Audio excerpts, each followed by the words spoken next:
दिन लागे रहते जनता के काम में। भूखी प्यासी जनता रहती, भूखी प्यासी जनता रहती हमेशा इनके ध्यान में। यूपी की आवाज जो गूंजे जन जन के कान में। अखिलेश जैसा नेता नहीं सारे हिंदुस्तान में।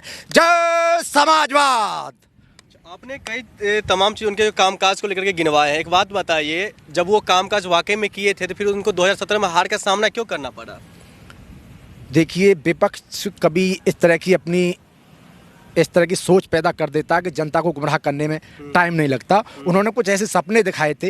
एक तो उन्होंने 15 लाख के सपने दिखाए थे और देश को करोड़ों रोजगार देने के इन्होंने इस तरह से इन्होंने बहुत सारे ऐसे सपने दिखाए थे जो इन्होंने एक भी वादा पूरा नहीं किया, सिर्फ जनता को ठगने का काम किया। ऐसी स्थिति में कोई भी बहक जाएगा, जनता ही क्या हम भी बहक जाएंगे। अच्छा, आप बता रहे हो जनता क्या हम भी बहक जाएंगे? आपने कुछ रुपया का जिक्र कर रहे थे, आप लोग भी मतलब उसमें बहक ऐसा गए हुआ थे? था, हम सब लोग बहक गए थे। अच्छा। हम क्या अच्छे पूरा हिंदुस्तान बहक गया। आज सब रो रहा है, आज उसे पता चल गया ये साले झूठे हैं। अच्छा, एक बात बताइए, इनके अंदर जो है 2017 के बाद वाकई में कोई कामकाज नहीं हुआ क्या यूपी में? वो तो गिना रहे हैं कामकाज अपने। कहाँ, आप गाजियाबाद में ले लो, वो गिना रहे हैं 100 ग्राम मिट्टी नहीं गई डलाई हुए। आप 100 ग्राम मिट्टी का चर्चा कर रहे हैं, वो तो फ्लाईओवर पे फ्लाईओवर प्रचार कर रहे हैं। फ्लाईओवर ये अखिलेश का बनाया हुआ है, ये योगी के बाप का है। अच्छा, ये अखिलेश का बनाया हुआ है। तो फिर वो दावा ऐसा क्यों करे जो हमने फ्लाईओवर बनवाया, हमने जो भी गांव में जो सड़कें थे टूटी फूटी वो सारे सड़क के मुक्त आज किए दिन हैं। तक तो खड्डे नहीं भर पाए हैं। आज भी देखिए कहाँ कहाँ खड्डे हैं।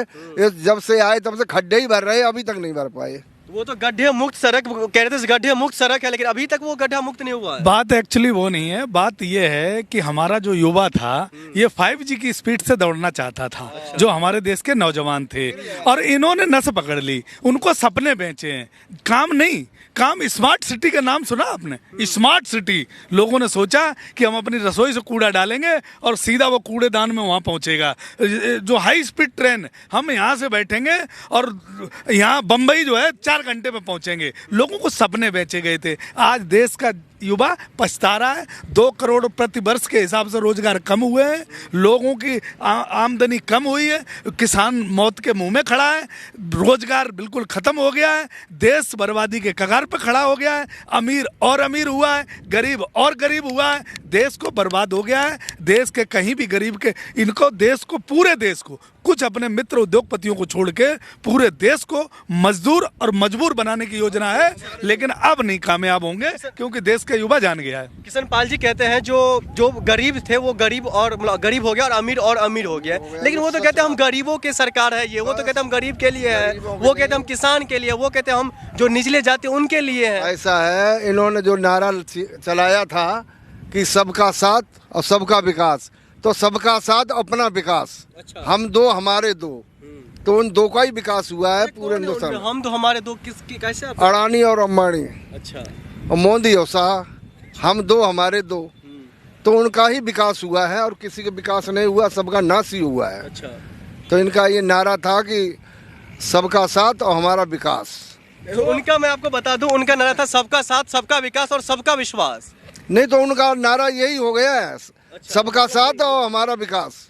वाकई में सबका साथ हमारा एक्चुअली जो भाई ने अभी ये कविता सुनाई है, ये कविता इनकी नहीं है, ये कविता देश के एक एक व्यक्ति की भावनाएं हैं। अच्छा। हाँ बिल्कुल। और यहाँ तक डबल इंजन की सरकार आएगी तो उत्तर प्रदेश की खुशहाली उत्तर प्रदेश में आ जाएगी। आज उत्तर प्रदेश में बिल्डोजर घूम रहा है, जाति और धर्म के हिसाब से, क्रम के हिसाब से नहीं, जाति और धर्म के हिसाब से बिल्डोजर चलता है। आज बलात्कारों की बाढ़ आ गई है, आत्महत्या इतनी हो रही है, यूरिया खाद किसान को मिल नहीं रही है। आप उत्तर प्रदेश में गाय किसानों को जीने नहीं दे रही है, बिजार लोगों को सोने नहीं दे रहे हैं, रास्ते में मार रहे, मर्डर कर रहे हैं।